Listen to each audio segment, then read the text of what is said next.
हाय मित्रांनो, कशा आहात? मस्त ना? मी पण मस्त. तर मित्रांनो, इतका नवीन वर्षातला पहिला हा व्हिडिओ आहे माझा आयुष्यात, म्हणजे नवीन वर्षातला हा पहिला व्हिडिओ आहे. त्यासाठी तुम्हाला नवीन वर्षाची खूप खूप शुभेच्छा.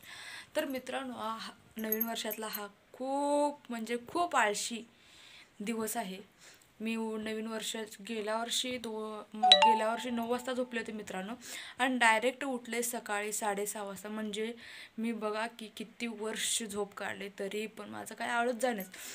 इतकं झोप काढले, वर्षभर झोप काढले, तरी पण माझा आळस गेला नाही. उठल्या उठल्या एका वर्षानंतर उठले तरी पण आळस गेला नाही. जसं वाटायला आलं की रात्रभर मी रानात जाऊन कामं केले, आणि त्याचा वैताग आलाय. सकाळपासून नुसतं आळस यायला लागलाय, इतकं कंटाळा यायला लागला काय मित्रांनो, काय सांगायला खरंच नाही. तर मित्रांनो, माझं ह्या वर्षाची सुरुवात तर एकदम बोरिंग झाली आहे बघा. तुमची कसं झालं ते मित्रांनो मला नक्की सांगा. तर मित्रांनो, काय झालं, उठले, आंघोळ केले, सगळं गेल्या वर्षी पण तेच केलं, आता पण तेच करणार आहे. तुम्ही मला म्हणू नका बदलल्यास, मी का बदलले नाही मित्रांनो.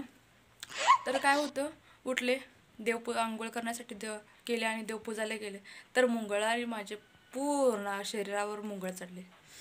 मला वाटतं हा वर्ष म्हणजे पूर्ण 12चा आहे, आणि ह्या वर्षाच्या अंगात लयच किड्यात वाटतं मित्रांनो.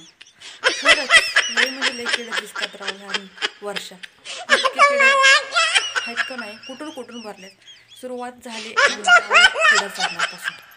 होय, किडा चढले मित्रांनो. झाडून घेतलं आणि देवपूजा गेले, आणि भांडे घासायला गेले, तिथं पण किडा चढली. अरे बाप रे बाप, ह्या वर्षाची सुरुवात मात्र अंगावर किडा चढण्यापासून झालेला आहे. तर तुमचं कसं झालेलं आहे मित्रांनो? आजचा दिवस मला वाटतं आळशी ब्लॉग आहे, आणि वर्षाचा शेवट. तर मित्रांनो, ही आळशी वर्ष असं सुरू झालेलं आहे. आता सगळं काम आवरलेलं आहे. तर आम्ही आम्हा शेतकऱ्यांना खूप कामं असतात. वैताग जरी आलं, कंटाळा आला, थंडी वाजत असली तरी पण आम्हाला काम करावं लागतं. ही बघा आमचं कार्टून, काय उद्योग नाही. सकाळ सकाळी नखपालीस लाव, दिवसभर वैताग काढून ठेवतं. असलं कार्टून प्रत्येकाच्या घरात असतंच. तर मित्रांनो, एक छोटीशी कमेंट करून सांगा, आणि हॅपी न्यू इयर सगळ्याला. बाय बाय, राम राम, नमस्कार.